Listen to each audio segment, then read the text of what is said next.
Hi, this is Kritik assignment number 4. I've got topic B, and the prompt is I'm staying at a hotel, and it seems to be a pretty slow month. There's not a lot of people staying at the hotel with me, so I'm wondering why would the hotel choose to stay open in such a slow month when it seems like they couldn't possibly cover all the operating costs?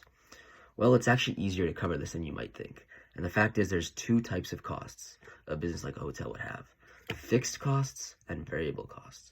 Fixed costs are things that are there no matter what. They can't be changed. So it's going to be things like if you're leasing a building, you have to pay rent, taxes, insurance. Those things are all already fixed. They're there. They can't be changed no matter how many people come to this hotel or not. Variable costs, on the other hand, are things that are dependent on how many people are actually in the hotel. So it's going to be things like utilities, like water, heat, electricity, food, and size of staff and wages for them. If you have more people, you need more maids to clean up the hotel rooms and stuff like that. So for a business to stay open, for it to actually be worth it for them to remain open, all they need to do is have more revenue from the people staying there than expenses in variable costs. And I can explain this easier with an example. Okay, so say we got our hotel here and they have two options. The hotel can either be closed for the slow month or remain open. So let's look at the hotel closed option. So they first incur $10,000 in fixed costs, but they have zero revenue and $0 in variable costs. So their total profit is negative $10,000.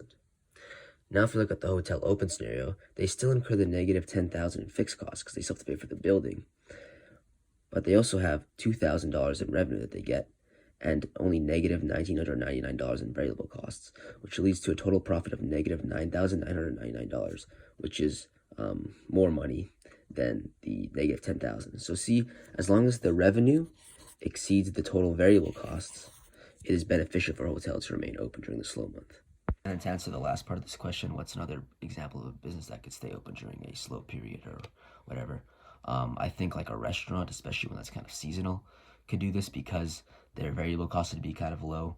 So like they wouldn't have to, if they're having a slow period, they wouldn't have to bring in as much food or have as much staff on board, but their fixed costs for paying for the building of the restaurant would be still there. So it makes sense for them to stay open as long as they could out earn the variable costs. So yeah, I think that makes sense. Thanks.